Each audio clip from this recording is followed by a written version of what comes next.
ఎవరైనా ఉన్నారా ఆయన వంటి వారు? ఆయన వంటి వారు లోకములో ఎవరునూ లేరు. ఆయన వంటి వారు ఉండగలిగిన వారు లోకములో ఎవరునూ లేరు. నేను చిన్నప్పుడు ఒక సంభాషణ విన్నా. ఇద్దరు స్నేహితుల మధ్య ఈ సంభాషణ జరుగుతూ ఉంది. మనిషి ఘనతను కోరుకుంటాడు జీవితంలో. అయితే ఆ సంభాషణలో ఒక స్నేహితుడు మరొక స్నేహితుడితో మాట్లాడుతూ అన్నాడంట, లోకంలో నేను కూడా గొప్పవానిగా ఉండాలనుకుంటున్నాను.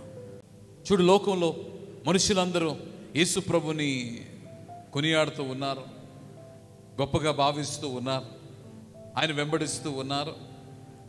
నేను కూడా ఆయనలాగా గొప్పవాడవ్వాలి అన్నాడంట. అయితే మరొక స్నేహితుడు అతను చూచి, అవునా, అంతేనా? అది సులువైన పనియే, నీవు గొప్పవాడు కాగలవు. మరి ఎలా?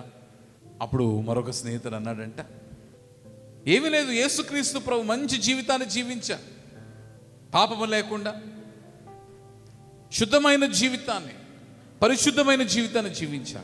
నీవు అలా బ్రతకాలి. నేను అలా జీవిస్తాను అన్నాడంట. ఆయన మంచి మంచి బోధలు చేశాడు, అందరి హృదయాలను తాకి ప్రబోధనలు ఆయన జరిగించాడు. నీవు కూడా అలాగ మంచి మాటలను పలకాలి, బోధనలు చేయాలి. అదేముంది, నేను అలా చేస్తాను.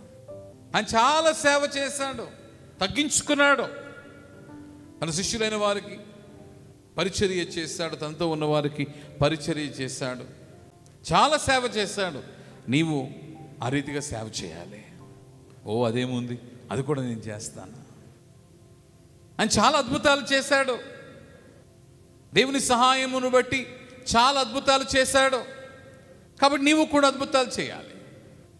అదేముంది, అది కూడా నేను చేస్తాను. సరే, ఇవన్నీ అయిపోయాయి. ఇంకొకటి ఉందన్నాడంట. ఏమిటి అంటే, ఆయన అందరి కొరకు చనిపోయాడు. చనిపోవడం మాత్రమే కాదు, అందరి కొరకు ఆయన తిరిగి లేచాడు. ఇప్పుడు వరకు ఆయనలాగా జీవించాలంటే జీవిస్తానన్నాడు, ఆయనలాగా మాట్లాడాలంటే మాట్లాడతానన్నాడు, ఆయనలాగా సేవ చేయాలంటే సేవ చేస్తానన్నాడు. కానీ ఆయనలాగా మరణించాలి, ఆయనలాగా తిరిగి లేవాలనేసరికి ప్రశ్నల్ని జవాబు లేని వానిగా మిగిలిపోయాడు. కారణం ఏమిటి? ఈరోజు యేసుక్రీస్తు ప్రభు ఈయన గనునిగా ఎంచబడ్డానికి గల కారణము, శ్రేష్ఠునిగా పరిగణింపబడ్డానికి గల కారణము, అసమానునిగా కీర్తింపబడ్డానికి గల కారణం ఏమిటి అంటే, ఆయన వలె జీవించిన వారు ఎవరును లేరు, ఆయన వలె చనిపోయిన వారు ఎవరును లేరు, ఆయన వలె తిరిగి లేచిన వారు ఎవరును లేరు. ఇప్పుడు మోషే పోలికను కలిగిన వాడై ఉన్నను కూడా అయినను is not equivalent to Christ Jesus. క్రీస్తుకు సరి సమానమైన వాడు కాడు. Christ is greater than Moses. క్రీస్తు మోషే కన్నా గనుడు. ఆలోచన చేద్దాం. మరణమును ఎదుర్కొన్నాడు, తన జన్మమందే మరణస్థితి గతులను ఎదుర్కొన్నవాడై ఉన్నాడు. అయితే ఆ మరణము నుండి తప్పింపడానికి కారకుడు మోషే కాదు, ఆ మరణము నుండి తప్పింపడానికి గల కారణము దేవుడు.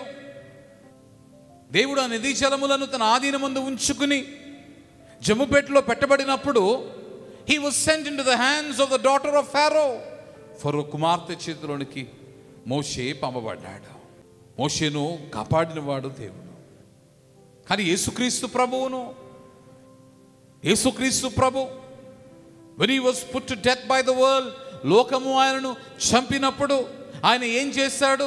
ఆయన 3వ దినమందు మరణము గెలిచి తిరిగి లేచాడు.